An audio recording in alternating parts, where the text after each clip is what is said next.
Demak, bola dunyoni ko'rar ekan, o'zi u tabiiy bo'ladi. Nima uchun siz 3 yoshgacha bolani nima qilasiz? Yo'q. Ko'rsangiz tabassum qilasiz. Nega? Nega? Beg'ubor. Bola beg'ubor deymiz. Zavqlanasiz undan. Men aytaman, ba'zi ota-onalar shu nima deydi? Kichkina chaqaloq chiroyli bo'ladi-ku, qo'g'irchoqdek. Shuning uchun ham chaqaloq olib kelsa kerak. Chunki 3 yoshdan keyin muammosi boshlangandan keyin undan tezroq biron joyga berish yo qaramaslik, tarbiyasiga qattiq turmaslik yoki boshqa holatlar kelib chiqadi. Yonimga tegdi boshlanadi. Yo, hamma emas, men shuning uchun ba'zi deyapman, ba'zi. Tushunyapsizmi? Mana bu jarayongacha ular mana bu qog'ozdagidek oppoq va tabiiy bo'ladi. Notabiiylikni u bizdan o'rganadi.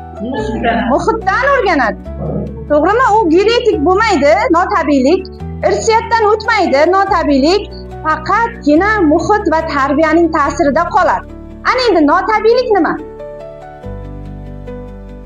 Qanaqa notabiiylikni o'rganadi sizdan? Misol, janjallashishni, yolg'onchilikni, to'ppa-to'g'ri, yana tabiatga bo'lgan nisbatan. Misol uchun biz nima deymiz? Televizorimizda nima deyapti? Tabiatni asrashimiz kerak, ekofaol bo'linglar deyapti-da. Lekin siz farzandingizni oldida bemalol chiqindini tashlayapsiz. Bu tabiiylik emas. Farzandingiz oldida isrof qilyapsiz. Qo'shningiz och o'tiribdi, siz bo'lsa bukib ketgansiz. Bu tabiiylik emas.